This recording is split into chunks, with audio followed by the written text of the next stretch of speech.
السلام علیکم ورحمۃ اللہ وبرکاتہ۔ وعلیکم میرا السلام۔ نام ڈاکٹر محمد علی ہے، محمد علی، میں کراچی سے تعلق رکھتا ہوں۔ میں نے پوچھنا یہ تھا کہ کیا برہنہ حالت میں وضو کرنا جائز ہے؟ برہنہ حالت میں وضو کرنا جائز ہے یا نہیں، اور وہ وضو جو برہنہ حالت میں کی جاتی ہے کیا اس سے نماز پڑھی جا سکتی ہے یا نہیں، یہ ایک اہم ترین مسئلہ ہے۔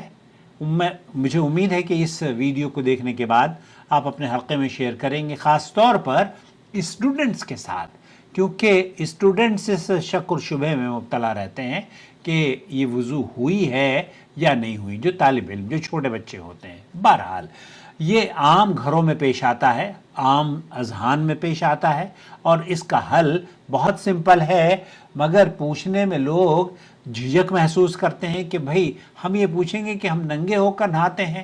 بہت سارے لوگ جو ہیں بھائی کپڑے پہن کر کون نہاتا ہے؟ اللہ کے بندے، سوال بہت اہم ہے، اور اسی لیے شریعت میں وضو ایک عبادت ہے، اور عبادت کے لیے سطر ڈھانپنا ضروری نہیں ہے۔ اس وضو کے لیے، اس شرطی، اس عبادت کے لیے، جو وضو جس کو کہہ رہے ہیں نا ہم، یہ وضو کے لیے تیاری ہے، یہ عبادت ہے۔ اگر کوئی شخص اپنے گھر کے باتھ روم میں اکیلا ہے، دروازہ بند ہے اور کوئی دیکھنے والا نہیں، تو ایسی صورت میں بغیر کپڑوں کے وضو کرنا اس کے لیے جائز ہے، اور یہی سماحت الشیخ محمد بن صالح عثیمین سے پوچھا جا رہا ہے۔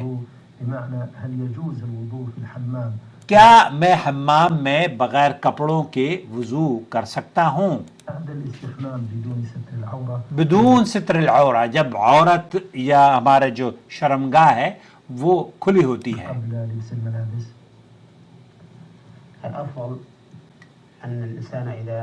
دیکھیں، افضل تو اہل علم یہ کہتے ہیں کہ جب انسان غسل کر لے نماز پڑھنے کے لیے، وہ حمام میں بھی غیر ضروری یا کبھی بھی غیر ضروری ننگا نہ ہو۔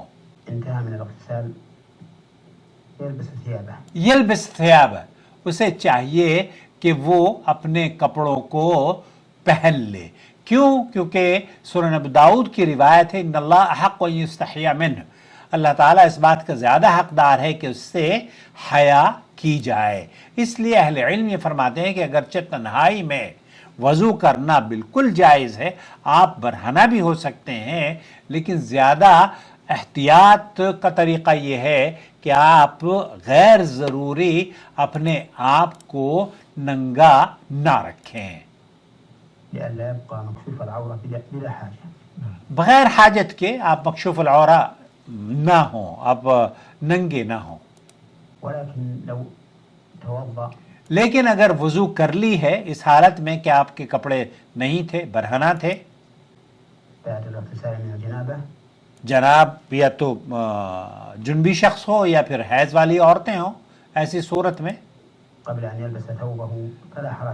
فلا حرج علیہ، یہ وضو اس کا بالکل جائز ہے، کیونکہ وضو کے لیے اللہ رب العالمین نے کپڑوں کے پہننے کا حکم نہیں دیا، بلکہ اللہ کے رسول صلی اللہ علیہ وسلم، شیخ محمد صالح عثیمین یہ فرماتے ہیں کہ اللہ کے رسول صلی اللہ علیہ وسلم سے یہ بات ثابت ہے، اسلاف سے یہ بات ثابت ہے کہ آپ روزے جب غسل کرتے تو غسل جنابت ہو یا حیض کی جو عورتیں ہیں وہ اپنے ان ایام کے بعد جب کہ وہ حیض سے پاک ہوں تو فوراً غسل کرنے کے لیے پہلے اپنے جسم کی جو ناپاکی لگی ہوئی ہے اس کو آپ دھو لیجئے، پھر اس کے بعد مکمل وضو کر لیجئے۔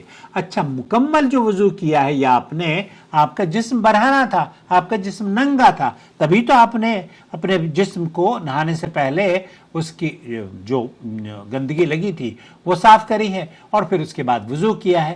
اب یہ جو وضو ہے، وضو کرنے کے بعد آپ جب اپنے جسم پر پانی ڈالتے ہیں تو پورا جسم آپ کا بہہ گیا پانی اس پر، اور آپ نے غسل کر لیا۔ یہ غسل آپ کا بہت سمپل طریقے سے مکمل ہو گیا، یہی طریقہ ہے غسل کا بھی۔